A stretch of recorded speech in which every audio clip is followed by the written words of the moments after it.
Hiya. Okay, so question 3, which the structure one, some people find hard, you really don't need to, is AO2, analysing structure, all right? And the question is always the same. How has the writer structured the text to interest you as a reader? As we've said before, this is much more a question about the reader than the writer. It's how the reader accesses the text. It's how you work through it. It's how, like, clues are laid down, if you like. Some little pictures of Lego. I imagine that's like, thinking again about, you had that lesson with Mr. Colwell, you had lessons with me about structures, about how things stand, about how they are built, about, what makes them what.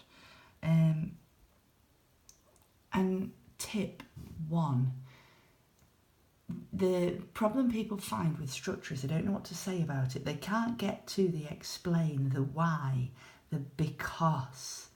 All right, and that's crucial. So when you're looking over it, just thinking, can I, rather than saying, we find out that Eccles is the main character in the start, we know he's going to be a main character at the end. So, paragraph 1, you need to talk about what gets set up at the start, why. So, and for clues, look at the ending. So, in paragraph 1, talk about the beginning and how it links to the end, always. So, like for this one, you hear about the jungle, it's high, it's broad, it sounds like music, flying tents, and it's these huge wings of the pterodactyls. You also find about Eccles and how he's hunted all these things, and again we've got this asyndetic list to show you how many things he's hunted. And to be honest, I don't really like him. What do you have at the end? Well, if you go right through and look at sort of line 54, you have, I'm hopefully thinking, like quite contrast with the sound. So what do we have at the start? This peaceful, beautiful jungle. And at the end, this sort of, this screams, the rifles, the noise and the fire coming from the rifles, the roaring, the crackling rifles, shrieking. Why? Maybe contextualising that. Again, thinking, well, I don't really like Eccles. Maybe you're supposed to, I don't know, I don't. But this idea that they sort of, this natural world has been destroyed, maybe. You also know from the start that Eccles wants to kill. Is there, it says in that little box thing at the top, he wants to go to shoot a Tyrannosaurus Rex. At the start he says that's what he wants to do, and by the ending he has. So you have this sort of, you would imagine, and you could talk about this, it seems to be sort of the climax of the story, because you'd imagine it doesn't tell you, sometimes it'll say this is from the start of a story, and it doesn't say this is from the middle. But, potentially I would write about that, how this seems to be the climax of the story, is the protagonist is about to achieve the thing that he wants to do. So that's paragraph 1, all right?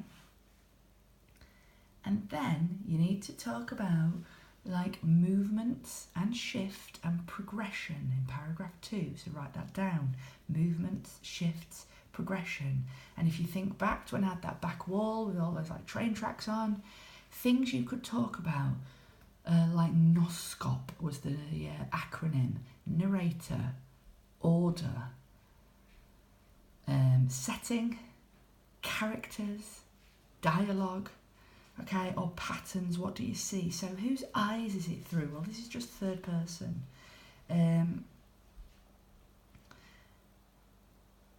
It's in chronological order, so again we have this idea of like it building to a climax of what's going to happen. The setting of the jungle you've talked about already, and so really I think in paragraph 2 there's a lot here about, and you can see it on the page, there's a lot about pace, about this, how you've got there's quite a lot of dialogue really compared to some texts we've seen, lots of dialogue interspersed with huge descriptions, and just look at the length. You've got all this tension being built by these short sentences, these like fragmented bits of chats, silence, a sound asunder, out of the mist, backwards and forwards, reflecting how the characters feel, shh, and then this huge paragraph detailing the dinosaur. And it happens again. We have more, and every time the dinosaur's talked about, it's in all this glorious detail, as if, you know, it should be worshipped. It also very much puts you in the position of the characters, so everything's mixed up, and you very much feel that sense that they would feel too. So feel free, you've got again about 12 minutes, 15 minutes for your extra time to get right in. If you want, there's a few more hints coming up. Yeah, I just said that.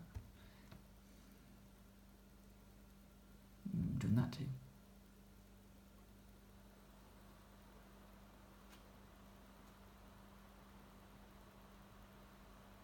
Oh, well, there's a little bit of fun for you. And again, we've done that.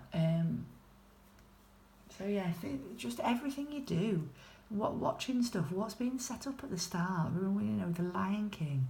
Is somebody going to be a main character? Is there going to be a subpart character? Are they going to be integral to the plot?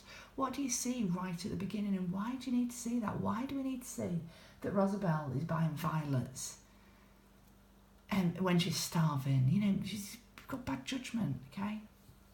I could go on. But I really do. I've tried it over and over, and I do think that system works. It's fine to talk about beginning. No, it's not. Do you know what? No, it's not. Beginning, middle, and end. Do beginning and end together, and then do something else. Do the middle or the end. I don't mind. But this kind of, then this happens, then this happens, then this happens. That's not high-level analysis. Things you could talk about. Feel free to pause the screen. Some nice little sentence starters. And a model paragraph. This is amazing teaching. And again, let's just see what AQA say. So, mark scheme. Going backwards again. So things you could talk about here.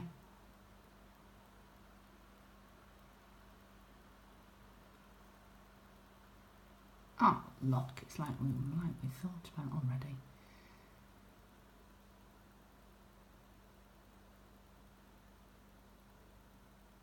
So this is again, this is fine, this is what we're talking about. So this is a nice, some understanding of what, this is set up at the start. Yeah, but why? Look at that circular structure. Talk about that. How it goes from this quiet piece to the ending.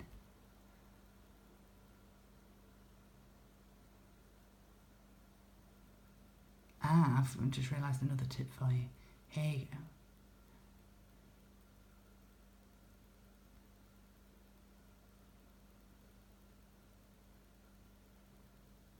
And if you like little tips and stuff, here's one. Normally about 2/5 of the way into the extract, it either has the conjunction but, which shows a shift, or here, like we've got this suddenly, so you've got this shift. So shifts, movement and progression is the sort of thing you want to be talking about in your answer. Okay, I hope you have scored highly. Do not let that one throw you, okay?